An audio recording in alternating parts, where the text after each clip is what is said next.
Hey, I'm really excited. Tonight we're starting our relationship series. I'm stoked about that. We're going to be talking about all things love, sex, marriage, dating, the whole lot. I kind of just figure that those are the kind of things we hear a lot about out there. We see a lot of it on social media. So I think it's even more important that the church has a stake in that, talking about what God's plan is for those kind of things, what God's desires are. So I'm really excited. We're going to have some interviews happening. We're going to have some Q&A. We're going to have some guest panels over the next few weeks. It's going to be a heap of fun. I wanted to start with, shout out to Gabe, because I messaged Gabe. I wasn't feeling that creative, and I said, can you send me some ideas for maybe like some message titles or like a series title? And these are some of the things he gave me, so please get ready to appreciate these. They're beautiful. The first one was all the single ladies like a fingernail painting emoji and ... And gents, don't want to forget about that. Very 2023 of you, Gabe. Bible Riz Academy. I thought that was a good one. Does anyone know what a Riz is? Yes, I made a good call in not going with that one. Having Riz is like having game, you know. It's like you're like good at, I don't know, like that kind of stuff. Apparently I don't have it. Righteous dating with Riz. Again, a Riz one. Sorry, you guys, maybe. I think you have to be like under 17 to get that one. Or Gabe. But it just means we spend too much time on Instagram. That's what that means. This one, I think this was just maybe a point, but amount of chairs you lift doesn't equal how holy you are. I think that's a good point. Also, we could use people like setting up chairs. So if you want to come early and help out, please do that. Because we lifted, that's why like Dave's doing lots of weights at the gym, but he's also lifting lots of chairs. Can God see your DMs? Yeah, people got nervous in here just then. That was nervous laughter. It was like, oh. This is my personal favorite, and it comes with the qualification that it's risky, but you get the gist, and that's what he said. H-E, capital He, God, not as in like anyway. I thought that was clever. If you liked it, then you should have put a ring on it. Let's give it up for Gabe. I think there's some great suggestions there. Hey, I think it's really fitting that we get into this series right on the back of our Build Your Life series that we're going through. With the whole thought of that is that, hey, we're not victims to life, that actually through Jesus we can overcome even our circumstance, and that there's some really practical things we can do to live a great life and to experience the life to the full that God has for us. A life of following Jesus isn't just about like saying prayers and he sorts the rest of everything out. There's actually some practical steps we can take to live that life to the full, and I think the same comes with relationships. So kind of the key scripture for this series, because I guess what this series is, this is not a list of rules that you must follow when it comes to all things relationships. This is not I have all the answers to this and I'm going to give you all of the answers. Okay, that's not what this series is about. What this series is about hopefully sharing some wisdom that's going to serve as a bit of a foundation for you to use as you approach things like dating. And as I say that, this is not just for dating people, whether you're married, whether you're single, whether you're somewhere in between. Hopefully there's stuff within this series that's actually going to empower the relationships that you have. Proverbs 24:3-6 says, homes are built on a foundation of wisdom and understanding. Where there is knowledge, the rooms are furnished with valuable, beautiful Gucci lounge chairs. Being wise is better than being... That was low-hanging fruit, sorry. Being wise is better than being strong. Yes, knowledge is more important than strength. After all, you must make careful plans before you fight a battle, and the more good advice you get, the more likely you are to win. And I guess that's our heart, is that you would win in relationships. Relationships are some of the most amazing things in the world. God has designed us for a relationship, not even just speaking about romantic relationships. He's designed us for a relationship. But who knows that relationships can also kind of cause the most pain out of anything. And I guess my prayer is that as we kind of share a collective of wisdom, that there's some stuff in there that's going to set you up for a win when it comes to relationships. And I really think that as we talk about foundations, great relationships, romantic relationships, they start way before you go out to coffee. They start way before you go on a McDonald's date if you're in the end of high school. They start way before all of those things. You can actually start building a great foundation for a great relationship today. And can I just put a word to the married people too? You can continue to work on having a strong foundation in your marriage. I think often where relationships fall apart, it's not usually that something's gone wrong up here. It's usually because something in the relationship, in the foundation of the relationship, there's been trouble there. So this is not just for single people. Hopefully it's principles that apply to every relationship. I love seeing my beautiful wife is in the front row here.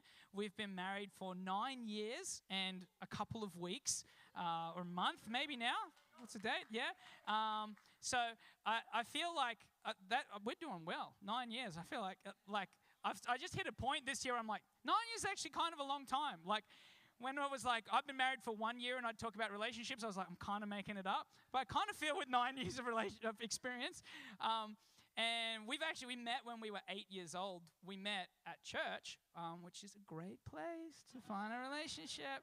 And so we grew up knowing each other. And then kind of towards the end of when I was graduating high school, we started to, I guess, get interested in each other. And kind of think there was something to pursue there. But interestingly, before we started dating, we actually spent, I think it was like 3 months where we knew we were keen on each other, but we really decided that we wanted to make sure that we had a firm foundation in our faith. That's how we started our relationship, was like, hang on, we want to make sure that this is kind of, that God is central in this, and we want to build on top of that. But during that time, there was a lot of pressure to be somewhere else. There was lots of people people just thought we were dating, and we were like, no, we're just friends. It was pretty obvious to everyone that we were keen on each other. But there was this pressure to kind of advance and make our relationship official or whatever you want to call it. I remember one of my friends, Talitha, had a goat, which is one of the things that attracted me to her. She had a goat and dreadlocks, which I'm like, that's cool. And one of my friends used to live near her, and he would text me, and I remember one time vividly, the first time he said this, he texted me and said, your hippie girlfriend is walking her goat through Highfields on a leash. And this is before we were dating. I'm like, it's not my girlfriend, but secretly I loved that. And then Talitha was just my hippie girlfriend until she officially became my hippie girlfriend. But I think there was this pressure to kind of be like at the next stage, like to be dating or whatever. And I think this is common kind of to all of life. There's always this pressure to be somewhere that you're not. And life can feel like this mad rush to get to whatever the next thing is. I mean, you can see this in your work life. You can see this in almost every aspect of life. There's this push to kind of be at the next thing. And then when you get to that thing, there's this push to be at the next thing. It seems like each thing is going to be just as fulfilling as the next one was. It's like sometimes we chase after these things, we achieve them, and it's great for a little bit, but then it's like, okay, what's next? The issue with that is that life is now. That's when life is right now. That's what I've called the message tonight. Life is now. Life is today. This is the breath that we have, the gift of God to have a breath today. That's the certain thing that we have. And the issue with always being pressured to the next thing is that we can actually miss out on what God is trying to do. And right now we end up not living life because we're waiting for the day that life begins. We can get so caught up in the future that we can miss what's happening now. And if we're not careful, we can actually end up wishing away our whole life, waiting for it to start, waiting for tomorrow. And I think it's so obvious in relationships. It starts with, I can't wait till I have a boyfriend, or I can't wait till I have a girlfriend. And then you start dating. It's, I can't wait till we're engaged. And then you get engaged, and more than ever, you're like, I can't wait to be married. Like, why did we set a 3-year engagement? We should have made it 2 months. That's quite fast. Talitha and I had 5 months, and by the end of 5 months, I'm like, yeah, I'm over this. Like, let's get married. And then you get married, and it's the pressure. I can't wait till we have kids. And then it's, I can't wait till my kids can walk. And I can't wait till my kids can talk. And then it goes on for a while, and it's, I can't wait till my kids move out of home. I can't wait till I have some peace and quiet again. I can't wait till I retire. And we can end up wishing away our life. Paul says this in Philippians 4, and please, single people, bear with me, okay? I'm sure you've been told this verse many, many, many times, but I'm really believing that you see something fresh in it this evening, okay? I feel like as soon as I mention this verse, the single people are going to be like, oh, another message on this. So I thought we were talking about relationships tonight. And it's Paul, and he says, I've learned how to be, and Paul, by the way, has been he's been in jail, he's been shipwrecked, this dude has been everything, everywhere, and experienced every aspect of life. And he says, I have learned how to be content with whatever I have. I have learned how to be content with whatever I have.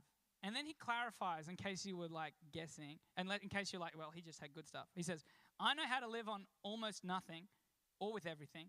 I've learned the secret of living in every situation, whether it's a full stomach or empty, with plenty or little, for I can do everything through Christ who gives me strength.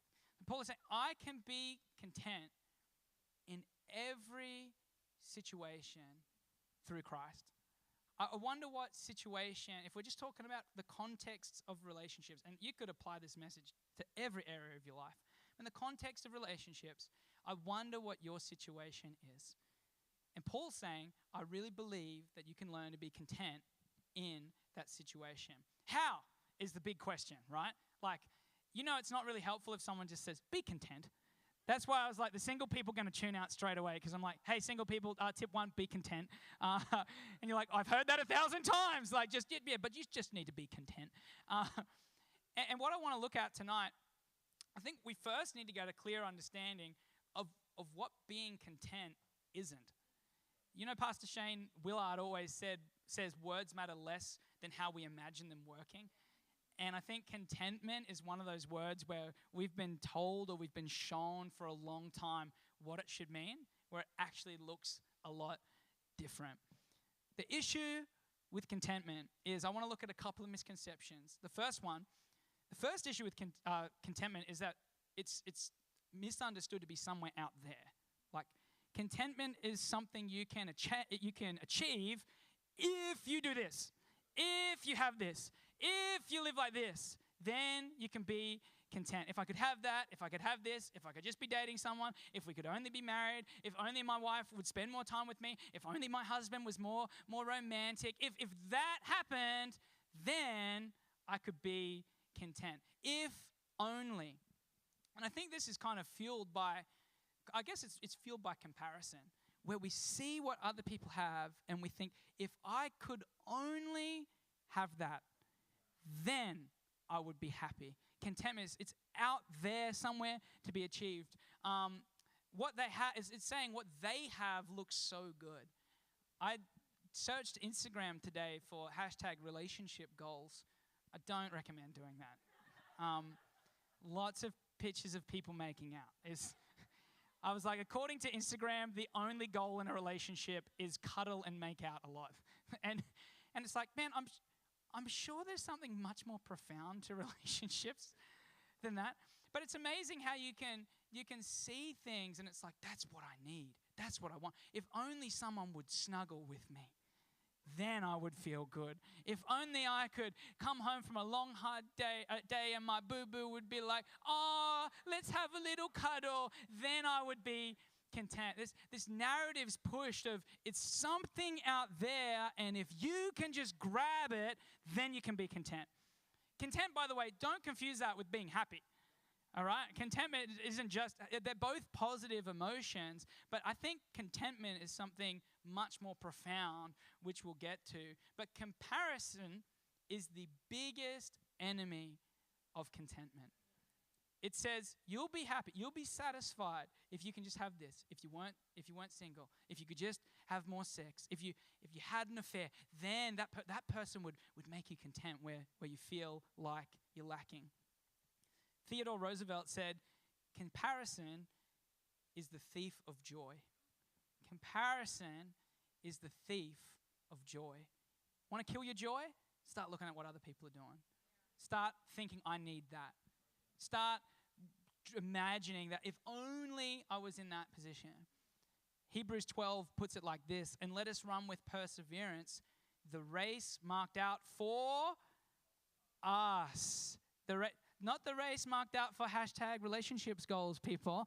The race marked out for us. Fixing our eyes on Jesus, the pioneer and the perfecter of faith, for the joy set before him, he endured the cross, scorning its shame, and sat down at the right hand of the throne of God. If you're always trying to run someone else's race, you run the risk of forcing yourself into a life that you think you want for yourself. Where often we're trying to force ourselves into someone else's shoes, what look good on them, and what we find out, it's not actually what we were looking for. If I can't be content now, I'm not going to be content in that person's shoes. You think it's good because it looked good on another person. Have you ever seen someone wear something and you try to put that on and you just look dumb? Like Gabe, I'm going to point Gabe out again. This man is unfair, okay? No, don't clap for Gabe. Gabe, a few weeks ago, he came to church and he was just looking too good, like he always does. Just even this, it's sickening. No.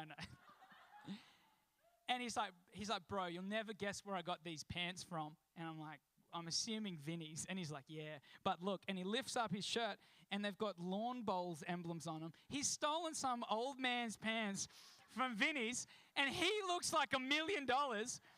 And I'm like, well, I'm going to go to Vinny's. And I went to Vinny's and I walked out very upset that I just looked silly when I tried everything on in Vinny's.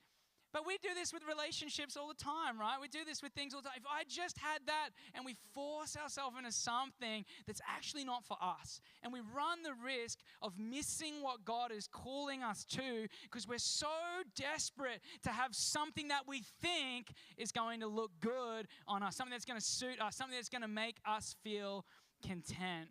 True contentment.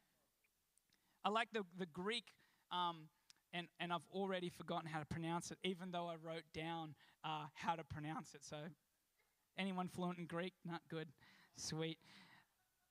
Where Paul says, I can be content in all circumstance.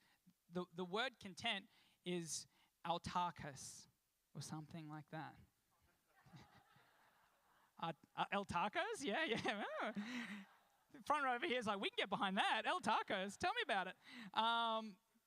What's interesting is what that means is not be happy all the time.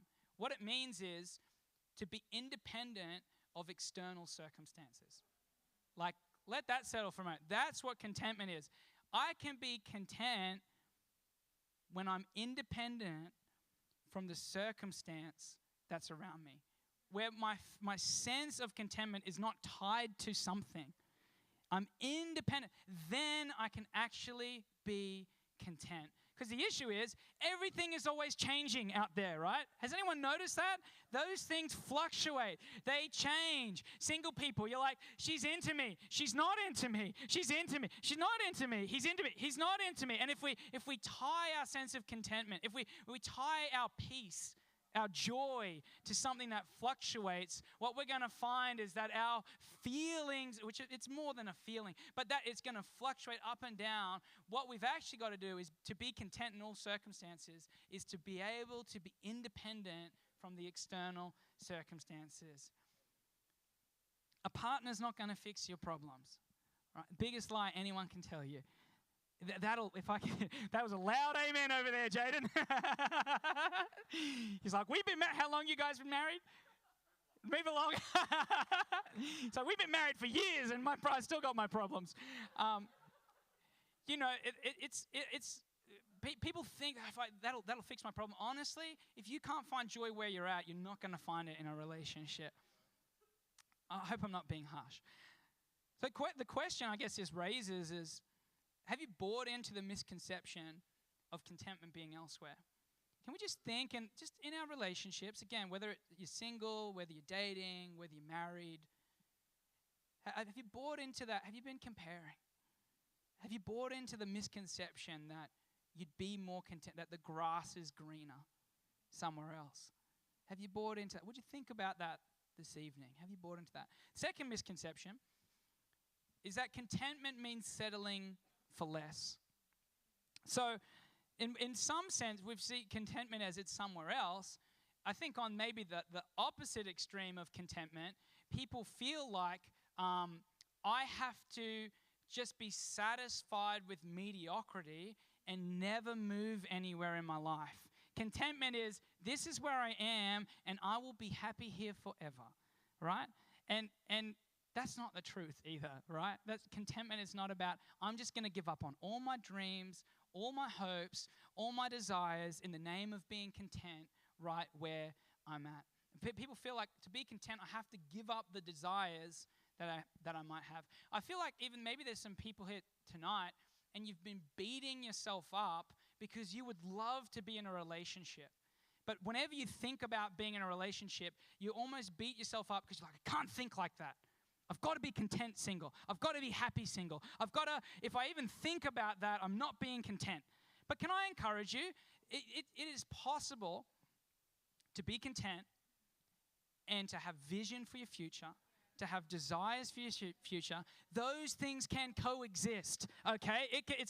They're not mutually exclusive. It's not one or the other. You can have a vision for marriage. Can I encourage you? You should have a vision for your marriage. You should have a vision about what your future looks like. Otherwise, you'll settle for whatever stumbles upon its way when you get too desperate to stop pretending like you're content. Come on, have a vision for your life, but be at peace with where you are now. That's what contentment is. It's not, I have to give that up. I'm happy single forever. No, it doesn't have to be like that.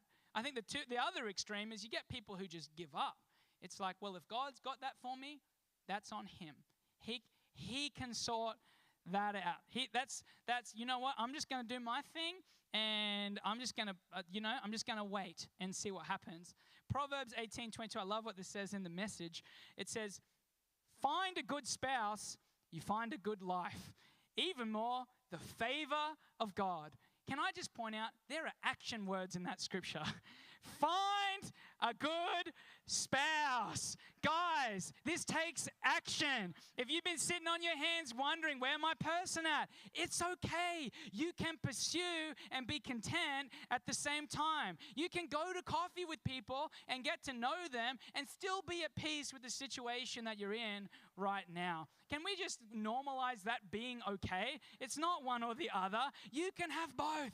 You can be at peace with now. You can find joy where you're at, and you can also have a vision for your future. Stop beating yourself up. Real contentment is being at peace with now.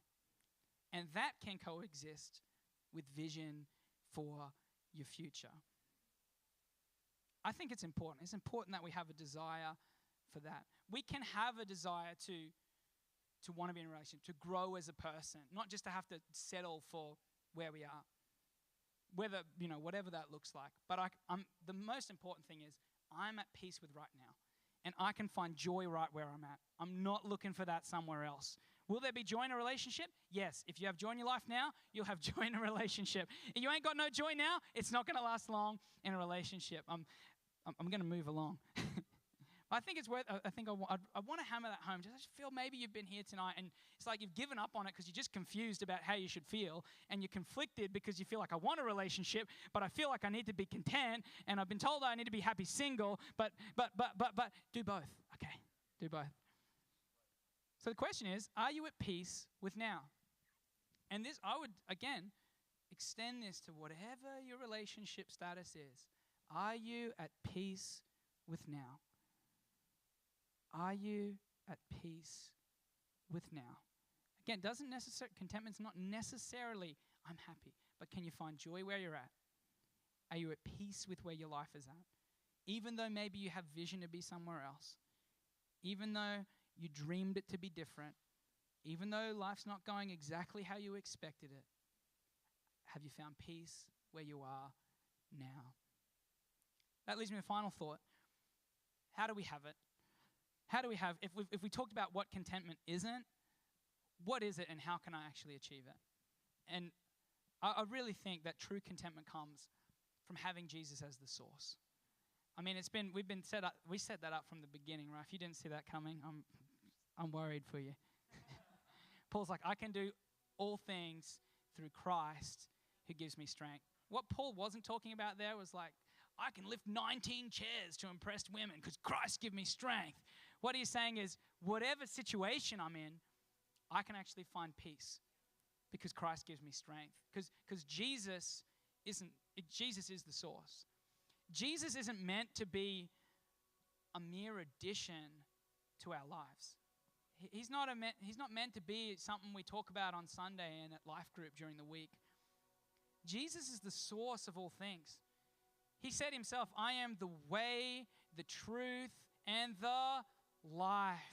I'm the way, the truth, and life is now. Come on. God is at work now. Jesus is interested in your life now. He is the source of all things. He's the source of life to the fullest. Anyone here have like water fights when they were a kid around home and stuff before water restrictions? Maybe some of the young people, you don't remember that. Back when we could waste water flippantly. No. Remember in the water fight, like the garden hose is the most overpowered thing. Like it's unfair how good the water hose is. Like you got this silly little balloon, not even a full-size balloon. You got a little balloon with a little bit of water. Or some silly 10-cent crazy Clark throwback water pistol. And someone there was with the hose. And they're hosing everyone down. Why is it overpowered? Well, it's connected to the source. It's connected to the water source. You know when you got water balloons, you got to go look for them, silly things. You got to find a tap and fill them up. And it's on you to like get yourself ready. The hose, it's connected to the source. You don't have to go looking. Like, it's there. I think so many people enter into relationships looking for something, looking for affirmation, looking for security, looking to receive love, looking to feel valuable, looking to feel worthy, looking to feel attractive. The issue is that a relationship started through, I need a relationship. It's going to end in tears every time. It's going to end in pain. But I think for us to be like really content, to embrace that life is actually now and I'm not waiting for tomorrow, I'm living life today, I'm at peace with life today, we really need to be connected to Jesus as the source. We need to find our security in Jesus because people are going to let you down. But if my security is based in Jesus, who's the same yesterday, today, and forever, I can actually be secure. And it might hurt when people let me down, but I'm secure. I'm secure.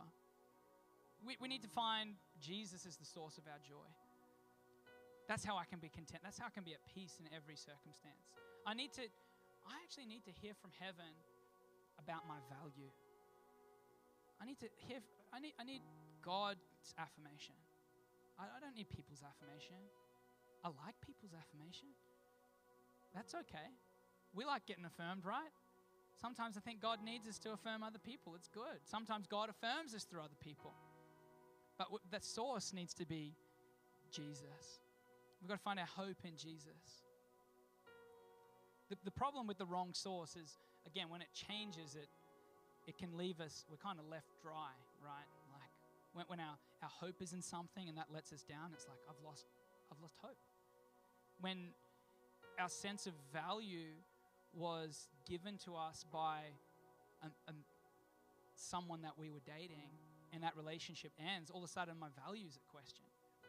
When my feeling of, I don't know the right way to put it, but attractiveness is rooted in what someone's saying to me, that's dangerous territory. It's dangerous territory. What happens is we start to get desperate. We ignore red flags. When everyone around us can see that relationship will end in pain. Come on, who's seen a friend enter into a relationship and you're like, no, they're a great person, but no, that's not going to work. That's not going to meet the need that you feel. We end up hurt. But when Jesus is the source, I'm not relying on external things. It's like a tree. As the storm comes, as the wind hits me, though, like a tree will maybe move in the wind, because my roots are deep in the ground, I'm not actually affected by the external circumstances. And when my roots are deep in Jesus, when my sense of value, my hope, my worth is in who Jesus is, who's the same yesterday, today, and forever, you can say what you want about me. And yeah, it might hurt, and that might not work out, and yeah, I might get disappointed, but at the end of the day, I can be secure because I'm connected to the source. So I want to encourage us tonight, man, go deep into your relationship with Jesus. Find that firm foundation in Jesus. Wherever you're at, whatever your relationship status is, continue to press in to Jesus. What I've found with Talitha and I, the closer that we push to Jesus, it's like the closer we come together. It's one of the amazing things about having Jesus at the center of your relationship. The hungrier we get for Jesus, the closer it brings together. When we have a disagreement and we both go press into Jesus, it's amazing how we both come back saying, I was wrong. It's uncanny. And how I can be so certain I'm right for once.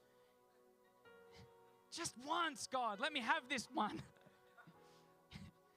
Go and pray about it and meditate on it and come back and realize, you know what, I think I made a mistake there.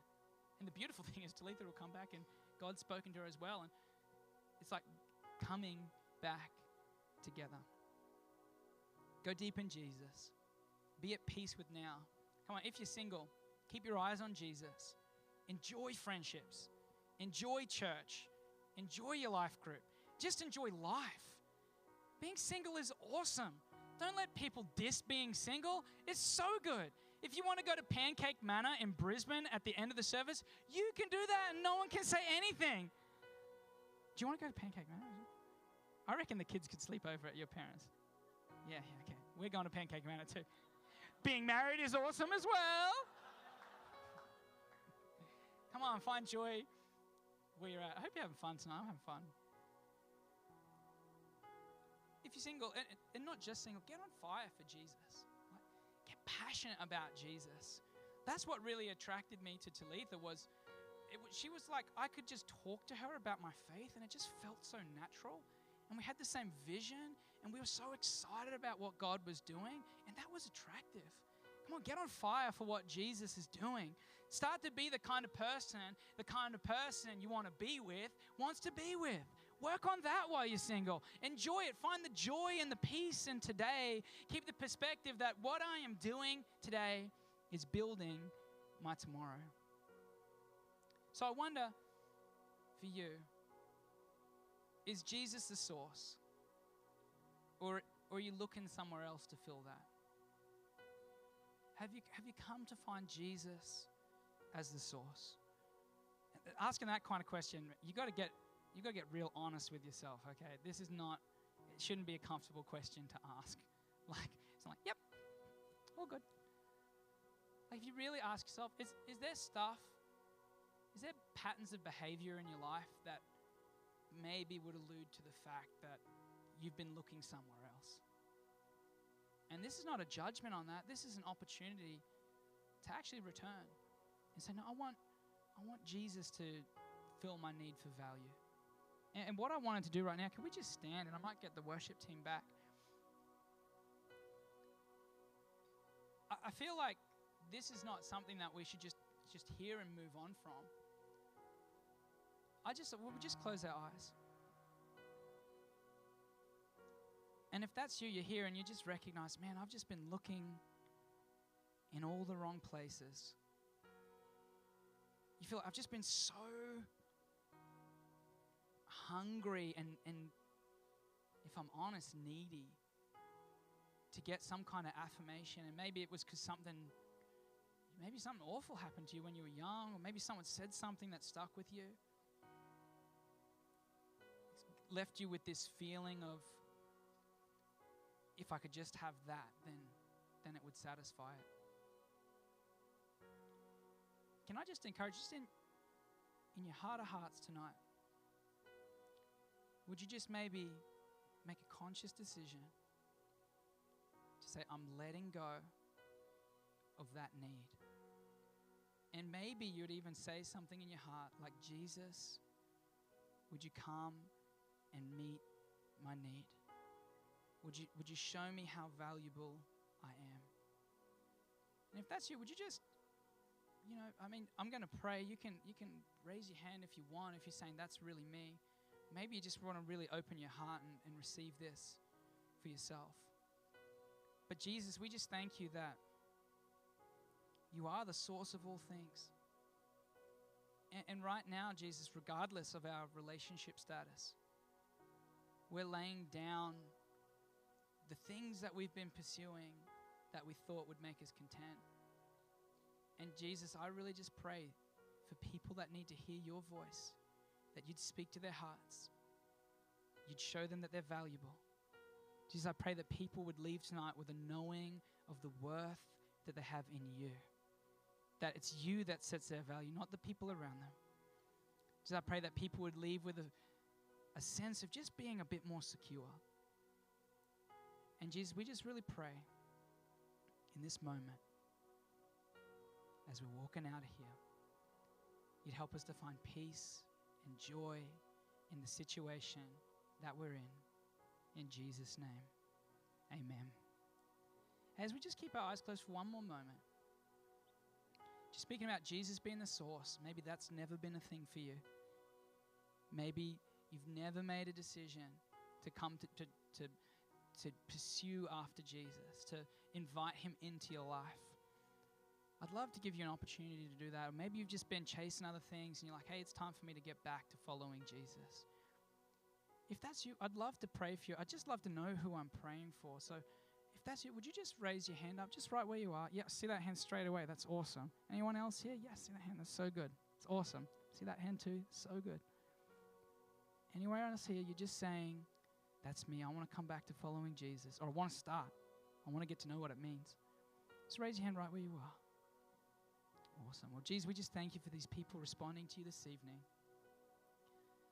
I pray that even right now that things would start to shift on the inside of them. That some weights that have been holding them back would actually start to fall off just as they've made this decision to follow you.